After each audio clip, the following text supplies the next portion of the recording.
कलयुग के लक्षण। अंततः कलयुग अंत के नजदीक पहुंच चुका है और तभी 1. कुटुंब कम हुआ। 2. संबंध कम हुए। 3. नींद कम हुई। 4. बाल कम हुए। 5. प्रेम कम हुआ। 6. कपड़े कम हुए। 7. शर्म कम हुई। 8. लाज लज्जा कम हुई। 9. मर्यादा कम हुई। 10. बच्चे कम हुए। 11. घर में खाना कम हुआ। 12. पुस्तक वाचन कम हुआ। 13. भाई बहन का प्रेम कम हुआ। 15. चलना कम हुआ। 16. खुराक कम हुआ। 17. घी मक्खन कम हुआ। 18. तांबे पीतल के बर्तन कम हुए। 19. सुख चैन कम हुआ। 20. मेहमान कम हुए। 21. सत्य कम हुआ। 22. सभ्यता कम हुई। 23. मन मिलाप कम हुआ। 24. समर्पण कम हुआ। Pensive face. संतान को दोष न दें।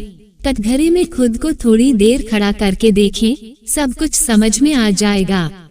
बालक या बालिका को इंग्लिश मीडियम में पढ़ाया, अंग्रेजी बोलना सिखाया, बर्थडे और मैरिज एनिवर्सरी जैसे जीवन के शुभ प्रसंगों को अंग्रेजी कल्चर के अनुसार जीने को ही श्रेष्ठ मानकर माता पिता को मम्मा और डैड कहना सिखाया। जब अंग्रेजी कल्चर से परिपूर्ण बालक या बालिका बड़ा होकर आपको समय नहीं देता, आपकी भावनाओं को नहीं समझता, आपको तुच्छ मानकर जुबान लड़ाता है और आपको बच्चों में कोई संस्कार नजर नहीं आता है, तब घर के वातावरण को गमगीन किए बिना या संतान को दोष दिए बिना कहीं एकांत में जाकर रो लें, क्योंकि पुत्र या पुत्री की पहली वर्षगांठ से ही भारतीय संस्कारों के बजाय केक कैसे काटा जाता है सिखाने वाले आप ही हैं। हवन कुंड में आहुति कैसे डाली जाए, मंदिर मंत्र पूजा पाठ आदर सत्कार के संस्कार देने के बदले केवल फर्राटेदार अंग्रेजी बोलने को ही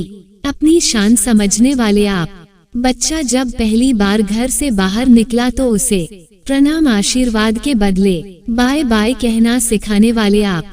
परीक्षा देने जाते समय इष्ट देव बड़ों के पैर छूने के बदले बेस्ट ऑफ लक कहकर परीक्षा भवन तक छोड़ने वाले आप। बालक या बालिका के सफल होने पर घर में परिवार के साथ बैठकर खुशियां मनाने के बदले होटल में पार्टी मनाने की प्रथा को बढ़ावा देने वाले आप।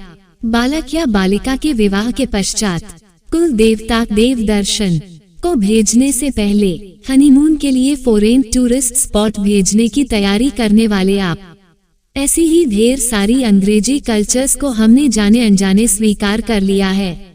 अब तो बड़े बुजुर्गों और श्रेष्ठों के पैर छूने में भी शर्म आती है। गलती किसकी? मात्र आपकी माँ बाप की।